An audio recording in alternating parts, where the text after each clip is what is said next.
refugees from the war-torn lands around the world disturb the stability of Europe? Once they are in, will they try to curb the freedom that the West currently enjoys? Will it pave way for a possibility of ethnic war in the future? We have all the answers.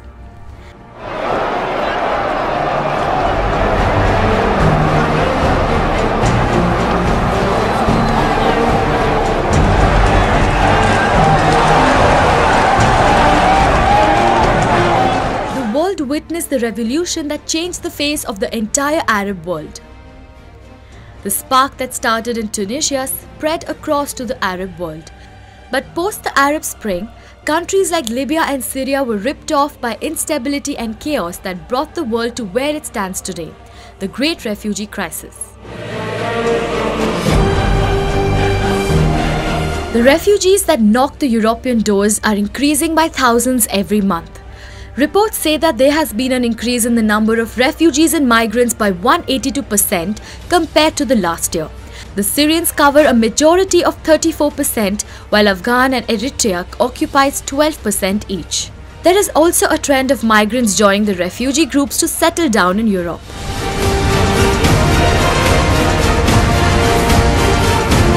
Despite the US involvement that resulted in the current situation in Syria and Afghanistan, they have a very low acceptance rate of refugees. In 2011, the UN Refugee Agency directed 17,000 Syrians to the US for resettlement, but only 9% of the number have completely resettled. It is said that some refugee papers take over 20 months to clear the borders.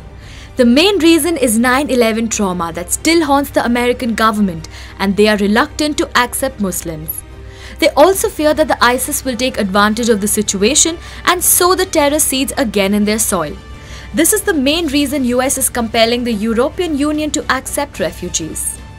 This is also a reason why US is aiding the refugee agencies in South America and Africa so that they won't have to try to cross to North America. The West is a land of freedom and democracy, hence the reluctance of the West is justified. The people from a community which contradicts the beliefs and perception of the West is always going to be a threat to the current stability that Europe upholds. The current speculation implies that once the door to the West is open, then the refugees will become migrants and then citizens.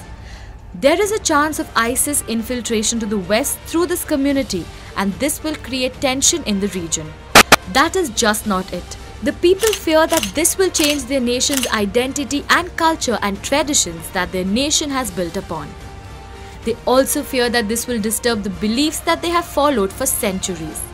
But here, the left parties and corporates support the refugees coming in while the government opposes it. The left support it since they are getting a good amount of labor votes from the refugees, and the corporates are supporting the cause because they will have an expanded market. This is creating inside political tension in the West since the conservative political powers are opposing the refugees because of their anti-Islamic sentiments.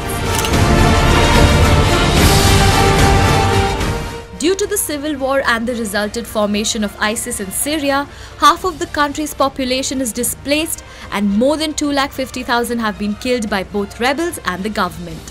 This also paved way for the formation of a huge human trafficking network which is taking advantage of the situation.